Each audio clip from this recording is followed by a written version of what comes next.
Hello there, my name is Nick Karki and this is a GUI-based simulator for RISP Neuroprocessor.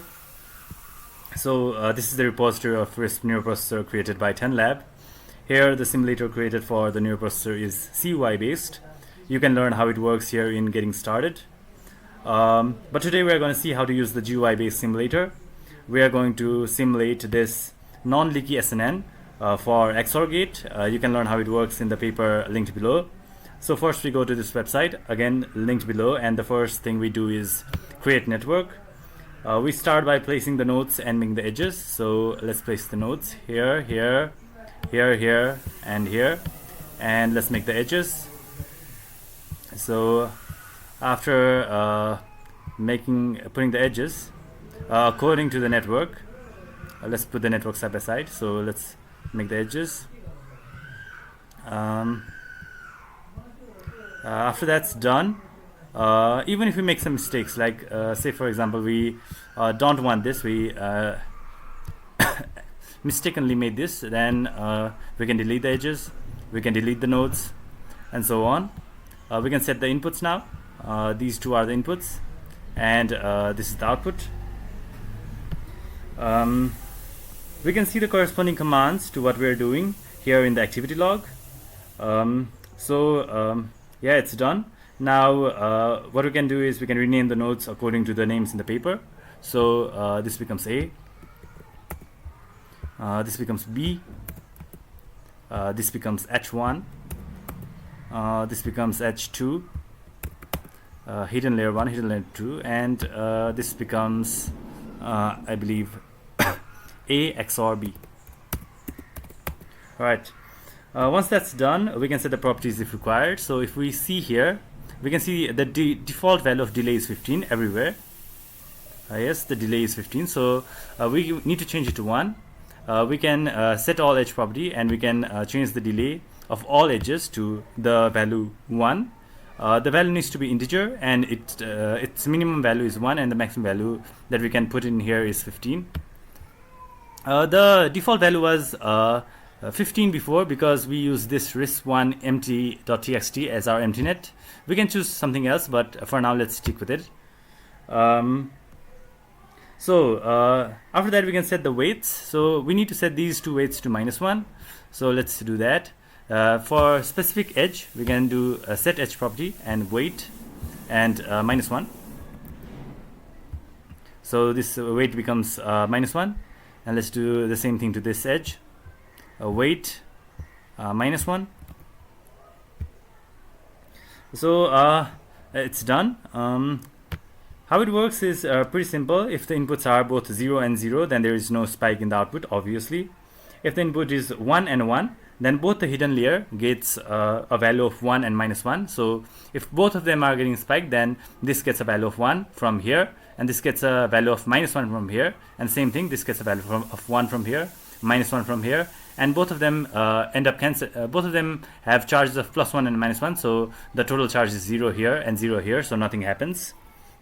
But if one of them is 1 and the other is 0, then what happens is, let's suppose A is 1 and B is 0, then A gets spiked, and then this hidden node gets a charge of 1, this hidden node gets a charge of -1, and in the second time step this gets spiked, and this hidden node gets a charge of +1 from here. So it previously had a charge of -1.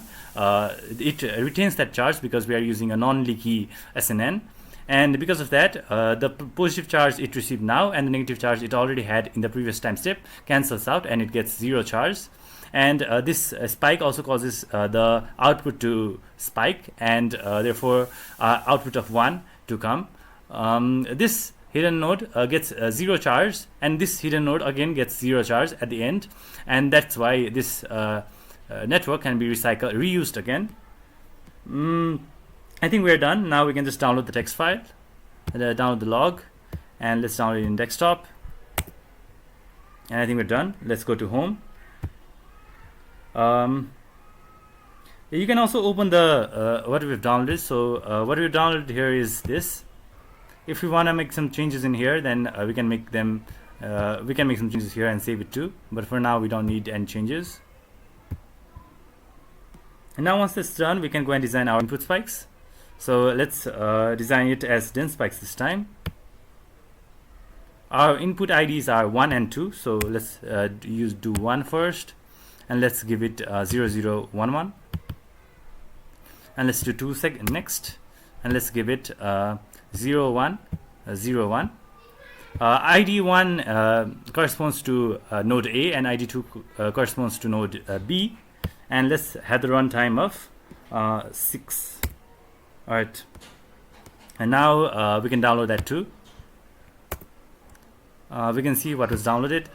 So these are the commands that were downloaded that are equivalent to what we have done. So let's go home. We can also make it using sparse spikes, so let's do that too. So we can use ID 1, and we want a spike of at time 0 and 1 we don't want a spike. At time 2 we want a spike of 1, and at time 3 we want a spike of 1. And the same thing, let's add another input node 2, this is B, and then here we want a spike at time 1 of value 1, and at time 3 of value 1.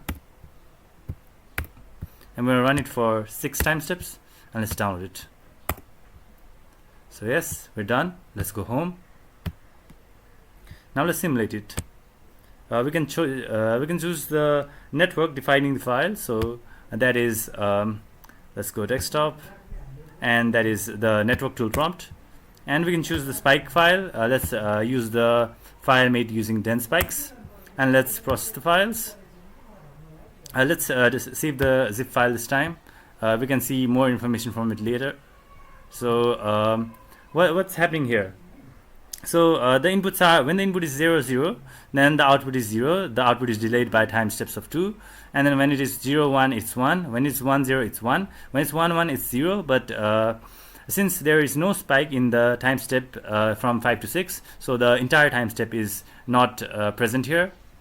So yes, we're done. We can also use another spikes. Let's use the sparse spikes. So this was made using sparse spikes.